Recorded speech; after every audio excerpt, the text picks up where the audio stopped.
What's going on, YouTube? So right now I'm off of Marquez Avenue, and this is Bollinger Drive. This is the house in front of me,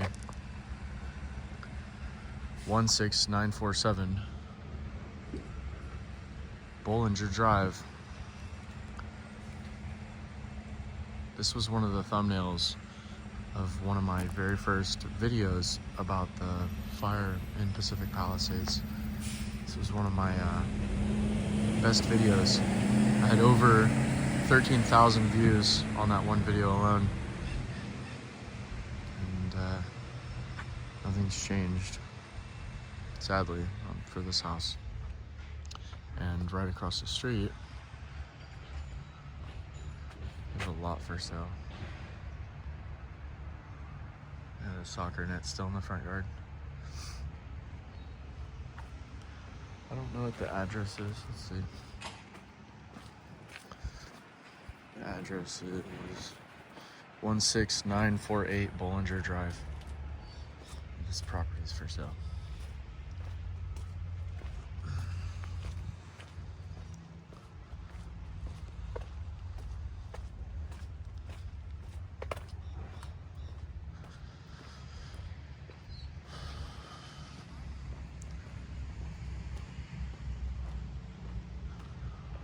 I'm pretty sure this area is called the Marquez knolls.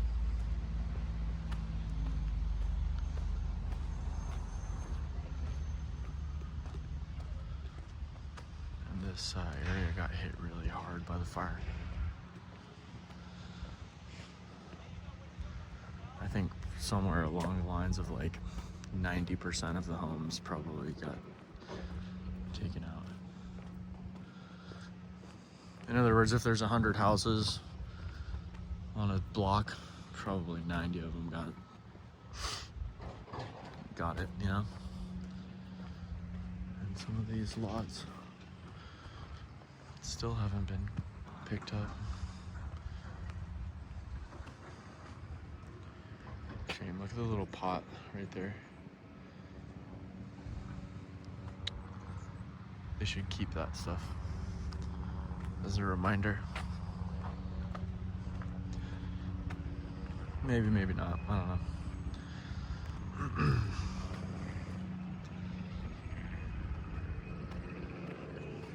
So it looks like there's another property for sale up here on the left. Salerno Drive.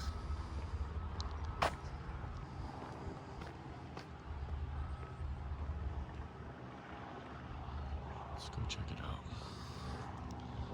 So right here's Salerno. It's amazing how there's still properties with cars on them that haven't been picked up. It's been over 4 months now. Oh, it looks like this property was sold.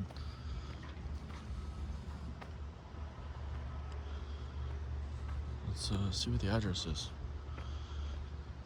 I wonder what it sold for. This is 16879 Bollinger Drive.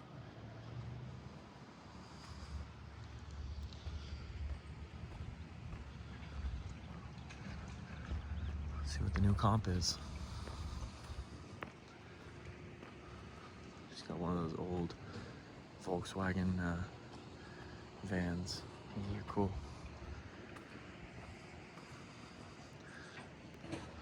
Got one less Volkswagen van on the road.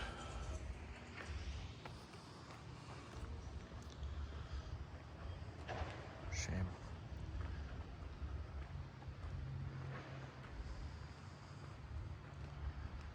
And then you have this property right here, which is a much more modern style home. Obviously, like, this is a newer development, and some serious thought and effort went into constructing it. How it was able to withstand the fires, I don't know. Maybe it has something to do with the way that it's engineered or the architecture, I'm not sure. Fire resistant materials. Maybe just sheer just luck. And then you have a smaller home like this.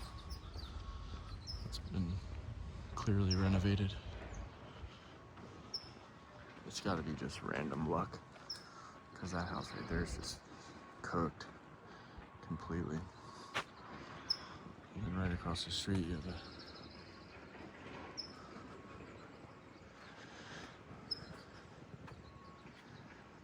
(16828) Bollinger Drive. And down here at the bottom it says 10% commission donated to charity. Well, that's very thoughtful. Hopefully it's a charity associated with these fires somehow. When you see stuff like this, well, for me anyways, when I see stuff like this is when it kind of hurts. When you see the stupid little playgrounds in the front yard, you know, and when you see the little basketball hoops, that's when you realize, because it's so easy to forget, but that's really when you realize that this is someone's home, you know, someone's dreams, someone's hard work, someone's blood, sweat, and tears. It's so easy to forget that in time. I find myself forgetting that all the time. So we're on Ida and Bollinger Drive right now. These last 5 years, I think I've said this before in some other videos, but these last 5 years have been pretty tough for me. Going through COVID, dealing with that for a couple of years in Los Angeles, and seeing everything that I saw, working for a company that sells gases to hospitals and going inside those quarantine tents to change out oxygen tanks for people. Doing that for years, and then getting worked like a dog and then laid off. And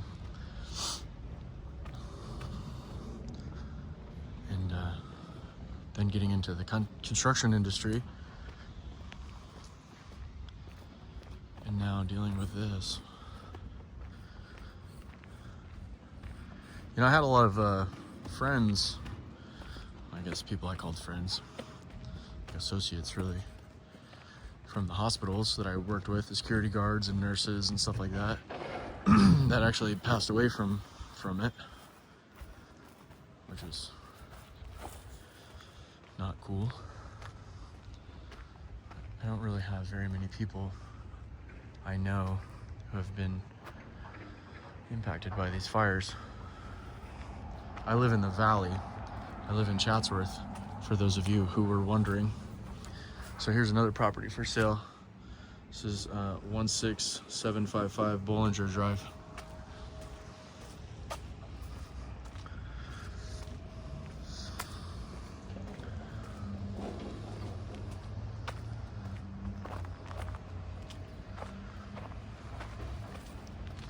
Yeah, I live in the valley, so I don't really know too many people who lived out here in the Palisades. Or in Altadena.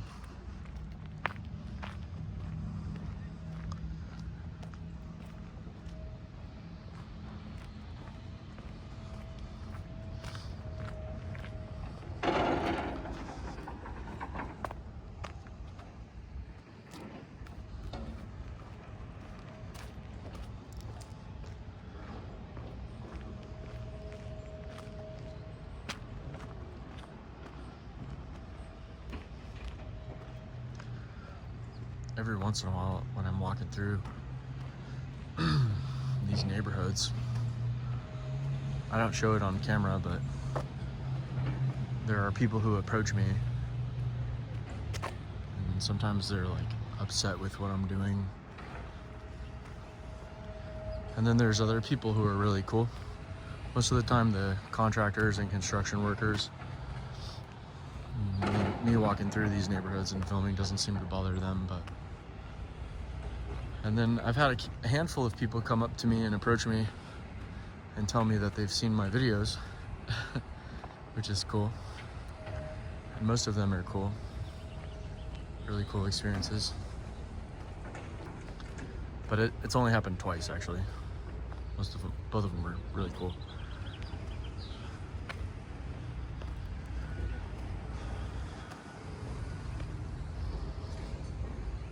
And that's just, I think, because I'm in these areas so frequently, because this is what I do for a living.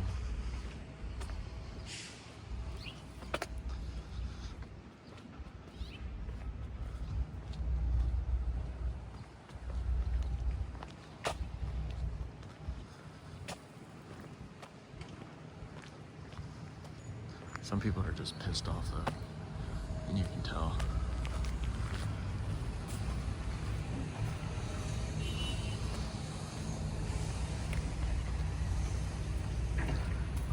Man.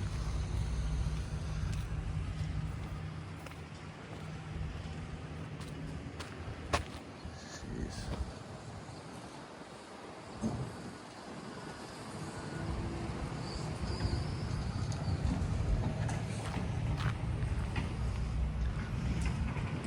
I mean, that's a lot of metal to move. It shouldn't be too difficult to pick it up. Just get a bulldozer and tear it down and pick it up. But rebuilding whatever the hell was here, it's gonna take years, dude.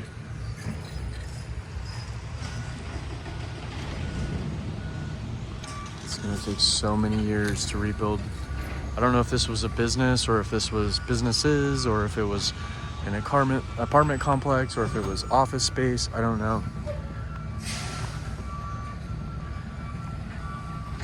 Over there they got some asbestos going on, so they're picking all that stuff up.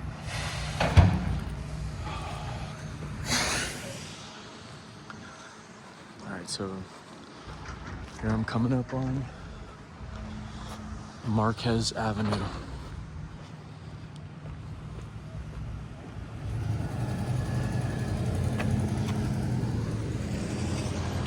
I don't know if this was a business, I think it was, or an office space, or a home. I guess it could have been maybe it was like a preschool or something.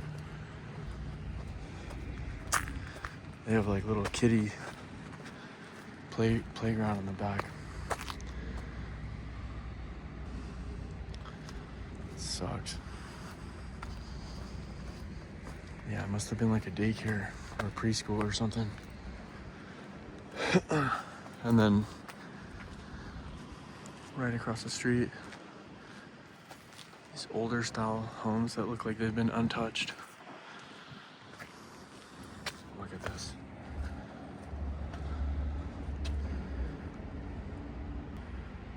It's crazy, man.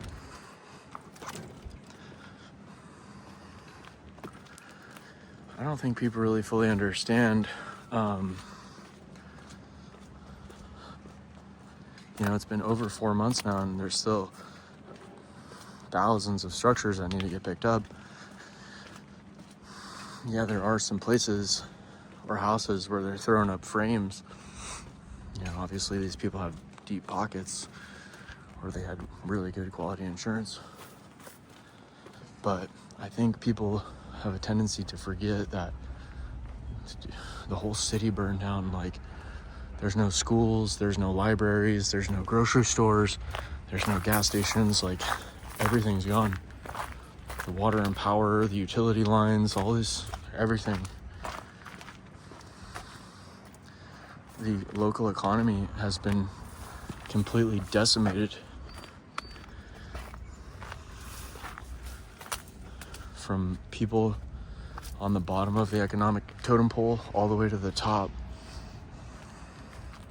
The gardeners, the swimming pool guys, the maids,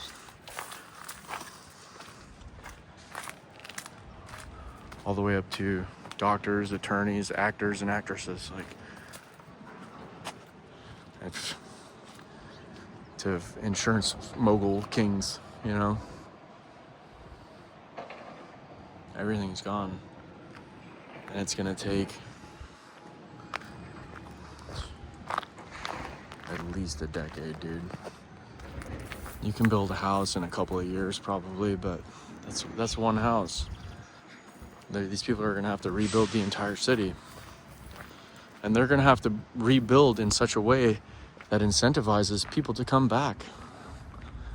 That's another issue that people tend to steer away from, or maybe they just forget. Whether or not you're a native Californian, like I am, but a lot of people were leaving. And if they weren't leaving California, they were thinking about it. Especially the closer you get to Santa Monica, because it's not a safe place to be anymore. There's a lot of crazy people who are under the influence of some pretty, active, psychoactive drugs, and they're just prowling the street looking for their next victim. Overtaxes, overregulation, homeless everywhere, rampant narcotic use. Like, it wasn't going in a very good direction. Like, the trajectory overall wasn't upward.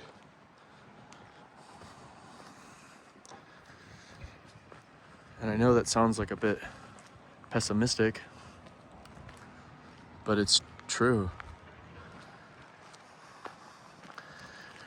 You didn't have tens of thousands or hundreds of thousands of people leaving other states going to Santa Monica because the economy was doing so well. No, it's the opposite. You had tens of thousands of people leaving for what they think is going to be a better and brighter future in another state.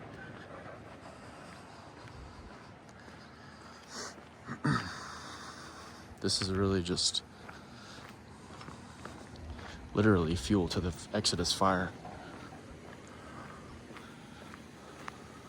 Obviously, there are some pretty loyal residents who aren't going anywhere, but people were leaving before the fires. This will just contribute to that number.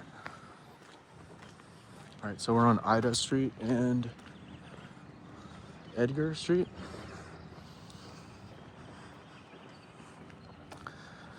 And I believe they refer to this general area as the Marquez knolls. I'm not sure if I shared that with you. And these little residential areas were probably some of the most wonderful little neighborhoods and communities in Southern California. So when I say like Santa Monica wasn't a safe place, it's not. If you go to the promenade, or you go to Venice Beach, or you go to these 3rd Street, whatever, like, it's not safe over there. This area is safe for the most part. There's a reason why a lot of these properties have playgrounds in their front yards and they're not fenced in. There's no street lights.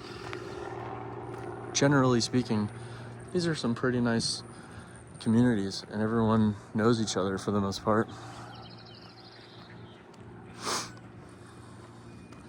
These are also really wealthy, successful people. You can't just live here if you want to.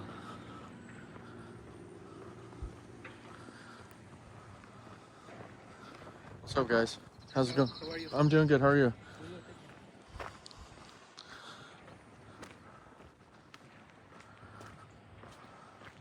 These communities were still somewhat attainable to, I'm sure the people who lived in these communities considered themselves middle class or maybe upper middle class.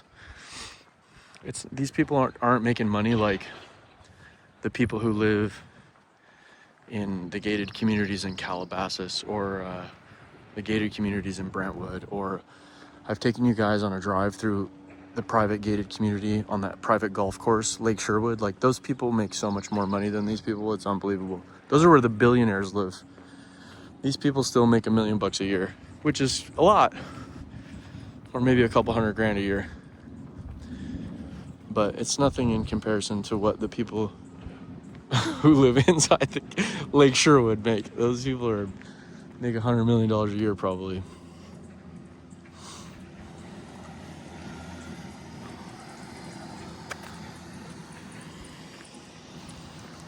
Or there's also some really nice gated communities in Calabasas. These people are just got a bitchin' location right over. They have the ocean. They got the ocean. That's really what it all comes down to. But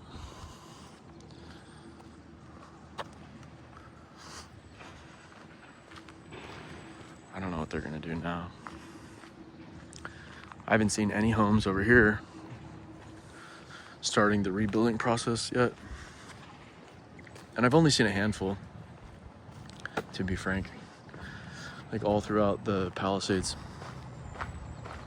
Apparently there's a couple of houses or structures being built off of Via de la Paz, but I haven't checked that out. I haven't seen it yet.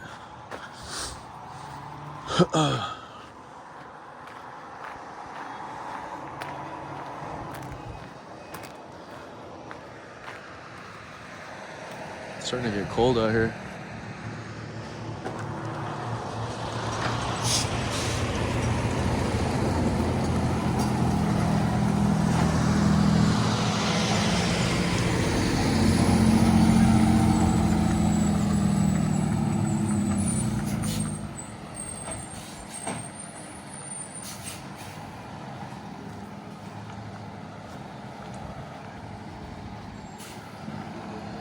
So this is the house where it all started, for me anyways. This is the house right here that I had originally filmed when the fires first took place. And it's this house in particular that I took a picture of. And the video got a pretty substantial amount of views. I think this one either got 13,000 views or it got 8,000 views, I'm not sure. But here it is still. Shame. It was such a bitchin' house too. I had driven through these communities before, and these places were sick. They were such wonderful little communities. They really were. Any person would have been proud to live here. Here it is, guys. So again, this video is getting pretty close to the 25-minute mark. So before I take off, I'd like to say thank you to everyone who's still like supporting me and checking out the videos and showing me all of the love and support and comments and all of that stuff. I really do appreciate it. It's sick. So until next time, guys, I'll talk to you later.